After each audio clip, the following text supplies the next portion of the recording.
আজকে তোমাদের কাছে রেসিপি দেখো, পটল। দেখো পটল নেওয়া হলো আজকে। চলো পটল দিয়ে কী করা যায়। আমি দেখো লম্বা লম্বা করে কতগুলো পটল নিয়েছি কেটে, দেখতেই পাচ্ছ। এবার চলো রান্নাঘরে, ভাজা হবে এগুলো। পেঁয়াজ, রসুন, আদা দেখতেই পাচ্ছ। দেখো আমি লবণ হলুদ দিয়ে মাখাচ্ছি পটলটাকে, দেখতেই পাচ্ছ মাখাচ্ছি। এবার কড়াইতে আমি তেল ঢেলে দেবো। আমি কড়াইতে তেল ঢেলে দিয়েছি। এবার এটাকে ভাজা শুরু করে দিলাম। সব পটল একভাবে আমি ছেড়ে দিচ্ছি। অনেকগুলো পটল হয়েছে, দেখতেই পাচ্ছ তোমরা। আমি একটু 10 মিনিটের মতো ঢাকা দেবো। সব পটল ছেড়ে দিয়েছি তো, আমি এখন 10 মিনিটের মতো এটাকে ঢাকা দেবো।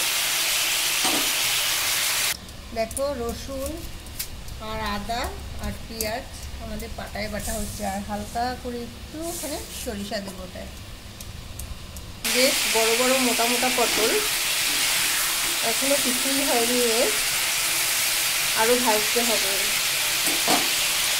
আমার কিন্তু পটল ভাজা হয়ে গেছে। এবার বন্ধুরা আমি এক এক করে সব তুলব।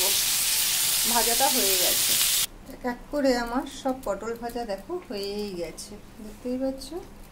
এক এক করে সব পটল ভাজা করে ফেলেছি। সেই তেল রয়েই গেছে আমার কড়াইতে। আমি জিরে আর একটা শুকনো লঙ্কা ছেড়ে দিলাম। আগে দেবো আমি এই সরিষাটা, আগে এই সরিষাটা দিয়ে দিলাম।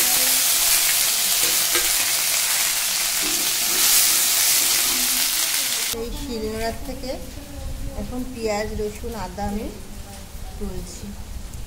দেখো কতটা মশলা, অনেকটাই মশলা। সরিষাটা কালো হওয়ার পরে আমি সেই পেঁয়াজ রসুন দেখো পরিমাণ মতো আমি ছেড়ে দিয়েছি। কিন্তু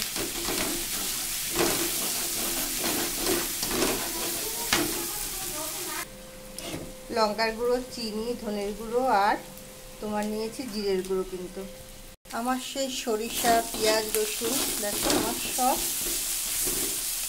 আমার গন্ধটা ছাড়িয়ে গেছে। এখন আমার সেই মশলা, সব রকম মশলা আমি একটু জল দিয়ে রেখেছিলাম, কেন ওটা ফুললে অনেকটাই হয় আরো। এবার আমি সব দিয়েই দিয়েছি। এবার আমি হালকা আর একটু সরষের তেল দেবো ছেড়ে, দেওয়ার পরে আবার একটু কষাবো। এর ভিতরে লাস্টে আমি একটু সস ছেড়ে দিলাম সরষের তেলের মধ্যে।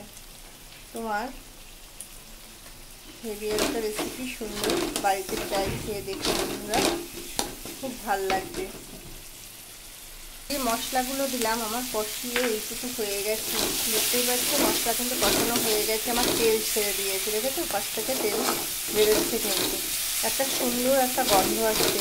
এবার আমি কী করবো, তোমরা বাড়িতে খেয়েই দেখো না, খেয়েই কেড়ে দেবো। সত্যি পটল তো সব বাচ্চারা, ছেলের বুড়ো সবাই খায়। এই পটলগুলো আমার রাখা হয়েছে, সেইগুলো আমি সব এর ভিতরে আবার ছেড়ে দিলাম। দিয়ে দেখো এক এক করে আবার একটু কষালাম, কষা কষা করে করেছি। গরম ভাতের প্রচণ্ড টেস্ট আমার কিন্তু হয়ে গেছে। আমি কিন্তু জল মিশাইনি, সেট মশলাই দিয়েছি, হালকা করে গরম মশলা ছড়িয়ে দিলাম। বন্ধুরা লাইক শেয়ার করো। এরকম পটল যদি ভাপা দুপুরবেলা খাও কেমন লাগবে, প্রচণ্ডই টেস্ট। আর কি বলবো বন্ধুরা, কষা কষা করে করেছি। লাইক শেয়ার কমেন্ট করো আমার পটল ভাপা কেমন হয়েছে। আর কি বলবো, টাটা বন্ধুরা, ভালো থেকো, সুস্থ থেকো।